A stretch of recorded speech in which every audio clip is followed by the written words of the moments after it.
Hi everyone, welcome to the Leaving Cert Agricultural Science tips video on the paper for 2023. So the exam layout for 2023 is as follows. The paper is worth 300 marks and the paper will last 2.5 hours. That's 2.5 hours in length, and that is for both higher and ordinary level papers. So with your 300 marks, that is 75% of your final grade.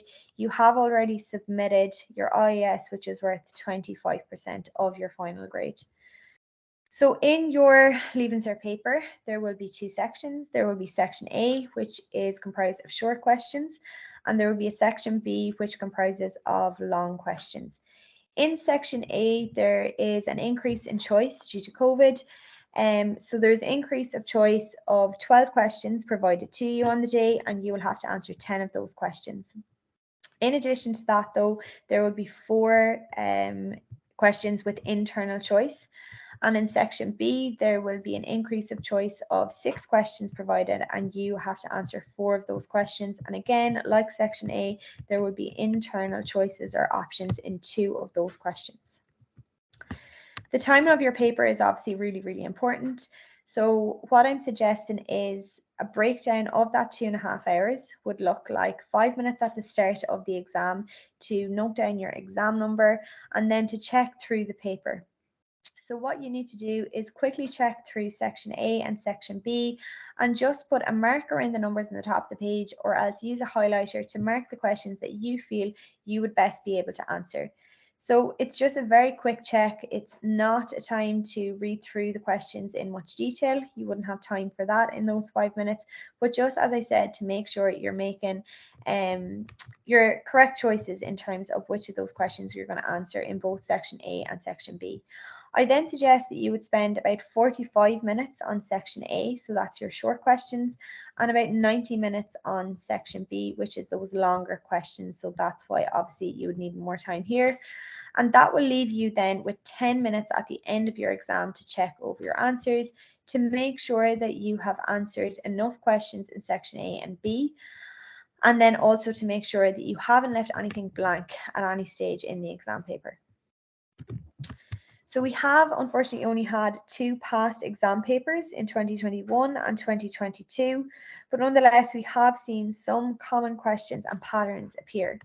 So the first one of those patterns is we are definitely seeing experiments appear. So at least 4 or 5 experiments have appeared in the past 2 years. With those experiments, we've also seen a lot of questions being asked coming from the strand on scientific practices. So knowing things like hypothesis, prediction, variables, uncertainties, safeties, accuracy within experiments, all of those type of questions have appeared. For your experiment type questions, it is important that you can bullet point your method. Okay, so an examiner will not want to see a paragraph style answer. They would prefer to see bullet pointed answers.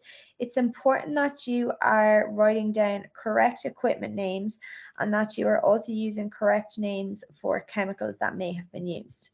A label diagram is always really important with your experiment questions, especially if they give you that option. So if they give you a box to actually draw your label diagram, so not a diagram in isolation on its own, but one that has as many labels as possible. So the reason for this is in case you miss out on any points in the method that you've bullet pointed, you may then pick up some extra marks on the diagram that you draw. The next pattern we're seeing is definitions, and I suppose this is common across all of the science exams at junior and Leaving Cert level. So definitions are a nice one. They are an easy way to prep, and it's a nice short to the point answer in your exam.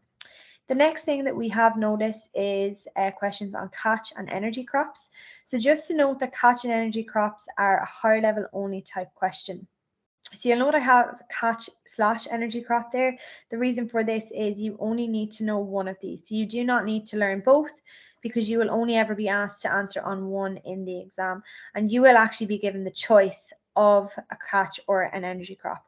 They will not specify which, and they will not specify what type of catch or energy crop you must answer on. So it's important that you note which of those you're answering on and what type of catch or energy crop you're answering on. So what I mean by that, for example, is if you choose to answer the question on a catch crop, you can give an example. So for example, you could answer on kale.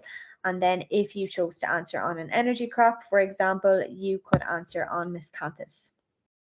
We have seen as well in the last 2 years that there has been a big focus on the environment and sustainability, and the paper has been quite topical in terms of data and in terms of comprehensions on things that have been quite common over that previous year in the agricultural world. So I suppose it's important to keep up to date.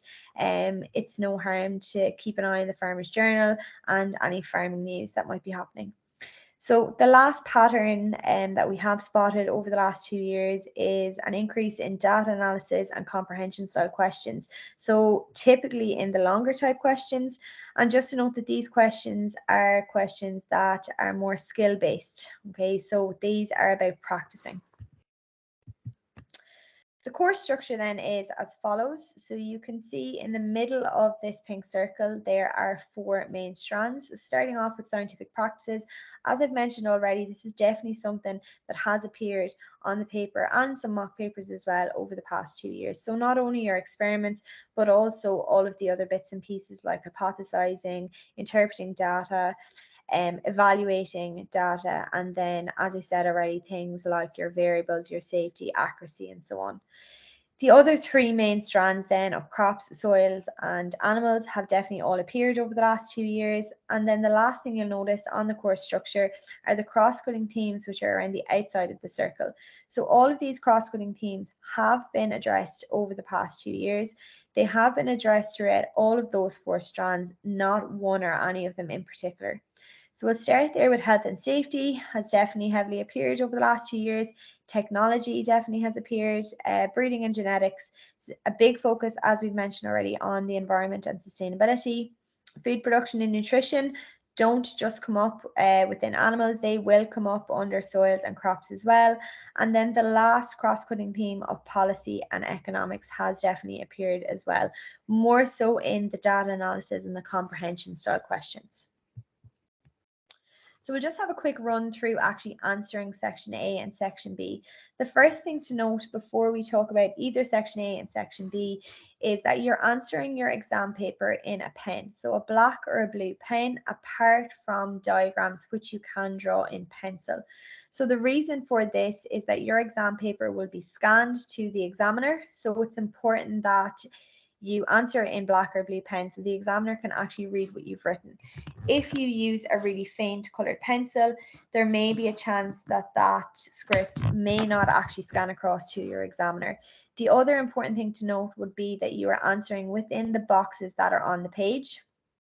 Of course, obviously some people may have bigger writing or you may have a longer answer that you want to give. If that is the case, there is extra paper at the end of section A and the end of section B for you to answer those questions if you have extra. But it is important that you label those questions very, very clearly for the examiner so they know exactly which question your extra work relates to. So within section A, you're going to answer 10 out of 12 questions, remembering that there is internal choice within those. I wouldn't suggest that you answer all 12 questions. I suggest that you answer 10. You then move on to section B and answer your questions there. And then if you have time at the end, you could come back and answer some extra questions. You don't want to find yourself in a situation where you've answered all 12 short questions and maybe including some of the extra choice as well. And then you're not leaving yourself enough time to answer your long questions at section B, which are worth more marks. It's important in section A that you know your definitions. Short, snappy, to the point. We've mentioned already putting a mark or a tick beside the 10 questions that you're going to answer in section A before you start. And the last piece of advice is not to leave any part of a question blank. If you leave any part of a question blank, you are going to get 0 marks automatically. Whereas if you give some type of educated guess, there is a chance that you will gain some marks through those questions. Section B then are your longer type questions. So here it's important that you answer 4 out of the 6 questions. You also then have some internal choice there too. So just make sure, it is very vital that you make the correct decision when answering those questions. So it's important in section B that you practice your data analysis and comprehension style questions. They're really important and they have come up over the last 2 years. So that is about practice. It's about using your exam papers and looking at the marking schemes with those ones there. Again, you will have already at the start of the exam put your marker tick beside the 4 questions that you're going to answer. And just to note that there will probably be a mixture of all topics in all questions on section B. So it is not going to be a case that you will get a question just on one topic in isolation. There will be a mixture of strands, and also there will be cross-cutting themes addressed then within those questions. Marking schemes and exam papers should be your best friend over the next few weeks as you approach your exam. So studying notes in isolation without practicing exam papers isn't really good practice. So it is important when you're doing your exam papers that you can then go and use your marking schemes to compare your answers and to learn from them. So when using the marking scheme, I'll just use this one here as an example. So this question was an experiment question. It asked you to describe with the aid of a labeled diagram how to isolate and grow bacteria from root nodules of clover. So with this, the first thing I'd say is it's important that you are bullet pointing your method, but then you're also underneath drawing a labeled diagram. Okay, so it is an option, but I do suggest that you do that. So you can see over on the right hand side of the page that this particular year, this student will have needed 3 points at 4 marks each. Now, although they only needed 3 marks, I don't suggest that that is all you write. I would suggest that you bullet point all of the main points for this experiment. Again, it's important to remember that you are using correct equipment names and also that you are talking about the result at the end. So you'll note here with the marking scheme that there are forward slashes after some of the points. Every time you see a forward slash, that will be accepted as a new point on the marking scheme. You can see underneath the examiner was instructed that marks could be awarded from the diagram also. So please, please, please don't forget to draw your diagrams underneath your bullet pointed method. So today, guys, we're going to finish off. I'm just going to show you a quick run through our ExamRevision website, which hopefully will be of use to you over the next few weeks as you approach your exams. So when you log in to your ExamRevision account, you will see over on the left-hand side, there is a tab for My Subjects. So you can click into your subjects and you can click in to whichever of those subjects you are studying. So not just Ag Science, but all of the other subjects that we supply as well. So I'm just going to click into Leaving Cert Ag Science for today. So when you click in here, you can see the 4 strands that we've previously talked about. Whichever of those that you're studying, you can then click into one of those. And within the strand, then you will see the separate chapters. So within each chapter, you can see a selection of what we have. So we have videos on each chapter. So if I click in here, there will be a video that I can watch on the topic. There will also be short quizzes, which are a really handy way to do a very quick summary or testing yourself in terms of what you have just studied. After that, then we have presentations. So PowerPoint presentation with notes on each of the chapters. And then we also have notes, H1 notes on each chapter also. Okay, so some students will find those very useful after looking through those PowerPoints. The last thing and a very valuable tool that we have is an exam builder. So you can select whichever topics that you would like to add to your exam, and we will have the exam papers and the mock papers from those topics that you can add to your own exam, build your exam, and then test yourself that way. So I hope we all found this meeting useful. I hope you got some handy tips and advice from the video, and I wish you all the best of luck in June sitting your Leaving Cert Ag Science exam. Thank you very much.